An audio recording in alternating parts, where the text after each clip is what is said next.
Samsung understood the assignment with the Galaxy S25 Edge, but it didn't strive for extra credit. The goal was to make a Galaxy S25 Plus that's easier to hold, but Samsung did not set out to make the thinnest phone possible. In fact, the Galaxy S25 Edge isn't even the thinnest phone Samsung makes today. Instead, it did what Samsung does best. It gave us a little more inside, a little less.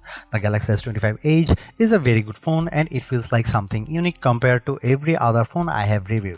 The difference is noticeable. It's much slimmer and lighter than almost everything else, even when wearing a case. Still, the S25 Edge isn't a revolutionary new design, and I can't help but anticipate the competition it's going to face from Apple in the shape of the rumored iPhone 17 Air. This is the thinnest Galaxy S device Samsung has ever crafted. It's 1.5mm thinner than the Galaxy S25 Plus and almost 2.5mm thinner than the Galaxy S25 Ultra. Could I feel that millimeter in my hand? I'm not sure, but between the thinness and the weight reduction, it's almost a full ounce lighter than the Plus and 2 ounces lighter than the Ultra. The Galaxy S25 Edge is undoubtedly a standout.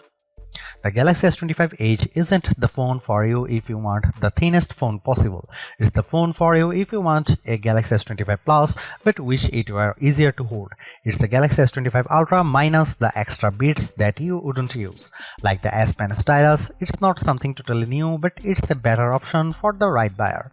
But why didn't Samsung go for broke? Why not make the Edge the absolute thinnest smartphone ever?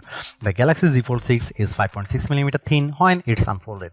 Had it shaved another 0.3mm off the Edge, Samsung could have at least said that this is the thinnest Samsung phone you can buy. The answer, of course, is battery life.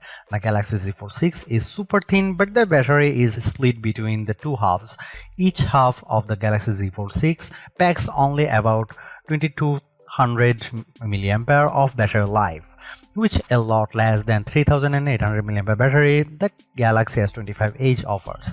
A thinner Galaxy S25 Edge would have meant a smaller battery, and based on my testing, the Galaxy S25 Edge is using the smallest battery it can get away with. The Edge had trouble lasting past dinner time in my testing period. If Samsung had made the Edge the thinnest phone ever, it probably wouldn't last through my lunch break. I have no doubt Samsung could build such a phone, but I wouldn't recommend it. That makes the S25 Edge a pleasantly thin phone that is simply not very special. There are no special features that set it apart from the rest of the Galaxy S25 lineup. There's nothing new here. It's a well-crafted device that delivers exactly what I expected, no more and no less. That's not a bad thing, it's just predictable. The big problem is that Samsung is competing against a specter. The iPhone 17 Air could arrive later this year, and it's hard not to see the Galaxy S25 Edge as a preemptive attack by Samsung on Apple's next design concept, because no mistake, Apple is going to make a big deal out of going thin.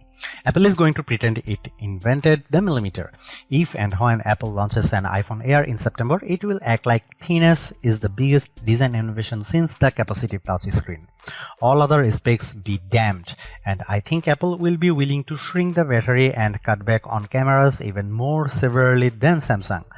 If that happens, the iPhone 17 Air will probably be less capable than the Galaxy S25 Edge in many ways, but it will give Apple the all-important bragging rights. Apple could use the dual OLED display found on the iPad Pro, and recent rumors suggest that rumored phone will be around 5.5mm, making it thinner than any phone Samsung currently sells. In a way, this takes the pressure off Samsung. The Galaxy S25 Edge is a very nice phone and it fits neatly in Samsung's price ladder as a little nicer than the Galaxy S25 Plus, but not as feature-packed as the Galaxy S25 Ultra. It doesn't need to prove anything. The Galaxy S25 Edge does fine with less without trying to be the most. Samsung certainly does make it hard on me to decide if the Galaxy S25 Edge is worth its cost. A phone this sleek is an engineering marvel on its own and surely deserves a premium cost attached to it, but there are trade-offs that I'll go into detail in the other categories. For $1,099 you get a phone with 256GB of storage. Upgrading to 512GB raises the price to $1,219. There are 3 color options to choose from: titanium silver, titanium jet black, and titanium icy blue. There's a part of me that wishes for a couple of extra choices, especially considering how a phone of this caliber begs to be naked to show off its best asset. Samsung does make an ultra thin case that doesn't add a whole lot of bulk, but it would have been nice just to have a couple of extra colors to choose from. The Galaxy S25 Edge is now available globally with up to $630 off in savings with a qualifying trade-in. Like the rest of the Samsung Galaxy S25 family, the S25 Edge gets 12GB of RAM to support the Qualcomm Snapdragon 8 Elite for Galaxy chipset inside. This platform has proven powerful and very efficient in my reviews of the best Android phones this year. The 6.7-inch display on the S25 Edge seems to be identical to the Galaxy S25 Plus. The main camera uses a new 200MP sensor that we haven't seen before, which is a bit smaller than the 200MP sensor on the Galaxy S25 Ultra but larger than 50MP sensor on the Galaxy S25 Plus. There is no telephoto lens, but the Edge seems to use the same 12MP ultra-wide camera as the S25 Plus. The Galaxy S25 Edge comes with 3900mAh battery under its display, which is even smaller than the 4000mAh battery beneath the Samsung Galaxy S25 6.2-inch screen. That's what you sacrifice when you make a phone thin. When I heard that the Galaxy S25 Edge would use fewer cameras than its S25 stablemates with one big 200MP main sensor and a supporting ultra-wide, I was excited at the prospect. After all, one of Leica's most popular cameras, the Leica Q3, uses a single large sensor and a wide lens and fakes all of the zoom with digital cropping. If anybody can pull off the same trick on a camera phone, it's Samsung.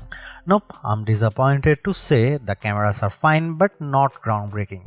I was hoping the Edge would be a trendsetter. Instead, it runs down the middle of the road without faltering. It does a great job at the things Samsung camera phones do well, but it can't handle the all-in-one duties of the Galaxy S25 Ultra.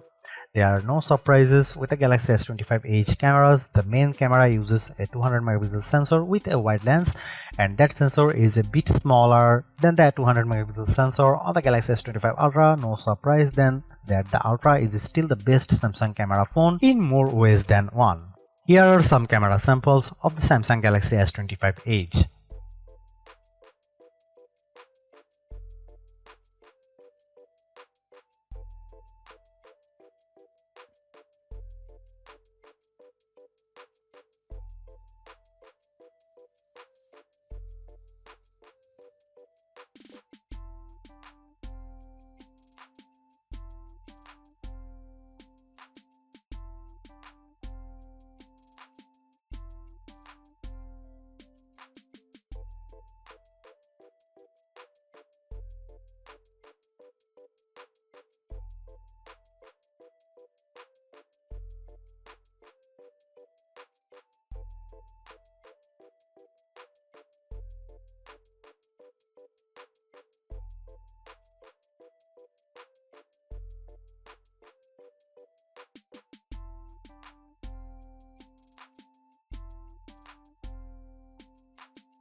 The Galaxy S25 Edge is remarkably thinner and lighter than your average flagship model, complete with the same One UI 7 experience and the Galaxy AI features found on the S25 Ultra.